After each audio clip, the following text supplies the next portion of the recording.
men are becoming less of, well, men. Not only in their behavior and in their dress, but also in their biological makeup. How do you naturally increase your testosterone levels on your own? Low testosterone almost killed me. Simple ways on how to boost testosterone naturally. I want more testosterone. She's got a point. She's an icon. She's a legend. And she is the moment. Now, come on now.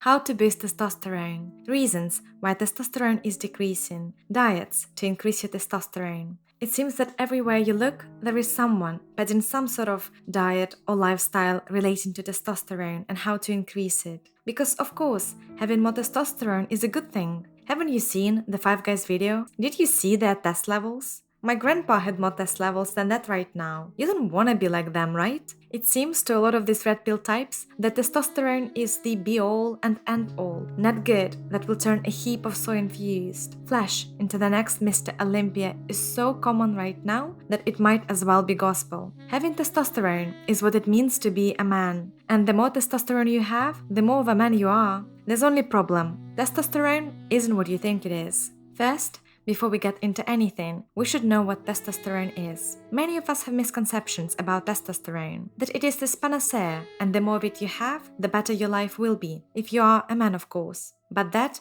couldn't be further from the truth. When most these manosphere types talk about testosterone, they fail to make the distinction between free testosterone and total testosterone. Free testosterone is your bioavailable testosterone level. This is the testosterone that affects mood, drive, muscle growth, etc. But it is on average from 1 to 2% of total testosterone, with the other 98% being bound to a sex hormone known as sex hormone binding globulin. We will just call it SHBG for the rest of this video though. SHBG helps to mediate this testosterone and estrogen ratio, which is not at all what these dude bros are thinking of when they think of testosterone levels. Most of the time, when these guys get their testosterone tested to find out if they are Chad like Adonis or a beta Chuck Jeffrey, they only get the results from their total test levels, when the levels which actually matter to them are their free test levels. Let's say, for example, you're someone with total testosterone levels, but also low levels of SHBG. With all other things being equal, they would be just as quote-unquote masculine as a guy with high total testosterone levels and high SHBG,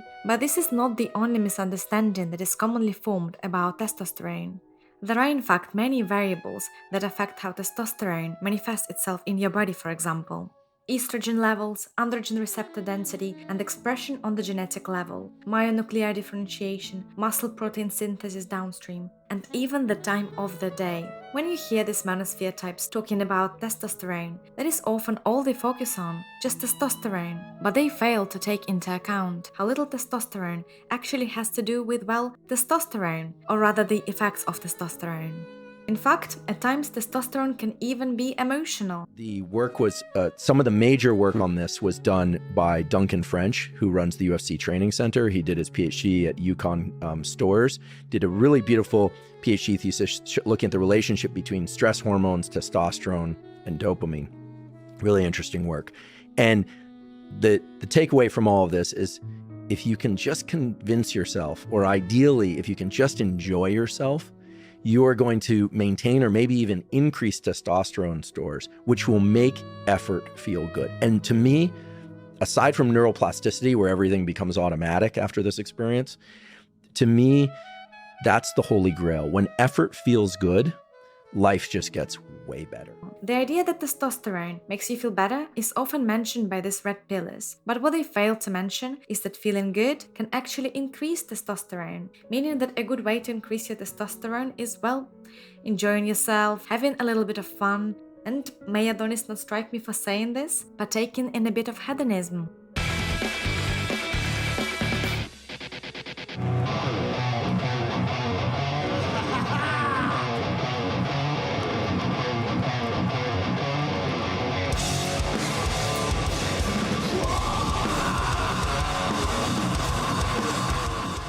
Men are getting weaker. This has been said so much by everyone at all ends of the social and political aisle that it might as well be seen as law. And everyone knows, of course, that the reason why men are getting weaker is because of lower testosterone levels. But surprise, surprise, this isn't true either.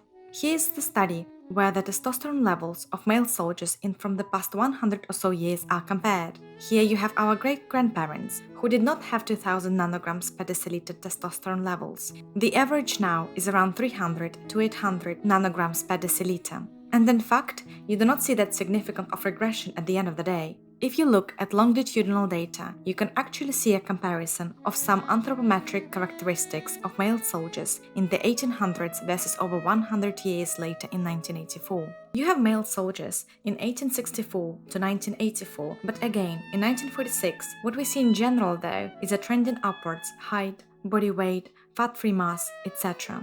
Everything trends up despite the fact that testosterone levels are supposedly lower. At the end of the day, we are seeing increases in overall metrics from a body composition standpoint and performance outcome.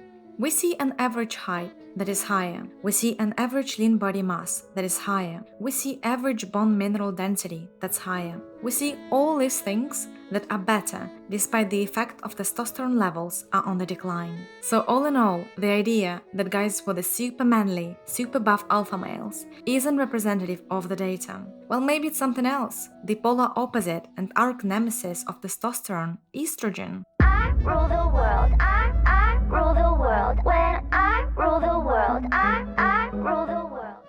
I'll just spoil it for you now. It's not. Testosterone and estrogen need to be in balance. Having low testosterone levels can be just as bad as having low estrogen levels, or even worse, since estrogen is neuroprotective, whereas testosterone isn't. Neuroprotective pretty much just means it protects your brain. Estrogen also has various other benefits, making serotonin more bioavailable in the brain, modifying the production of endorphins, enhancing the effects of excitatory neurotransmitters like dopamine, norepinephrine, glutamine. But even with all these benefits, you won't see any red pillars talking about how to increase your estrogen, even though it is as important or even more important than testosterone. Why is this, you might ask? The answer is simple. The aim here isn't to be healthy, the aim is to be manly. It is not uncommon that the idea of masculinity comes at a cost to health of man. Not talking about how you feel, keeping emotions bottled up, and even at times violence. There is this idea that if you are a man and you aren't masculine, then you are nothing. And well, if you are unhealthy, at least you are not nothing, or even worse.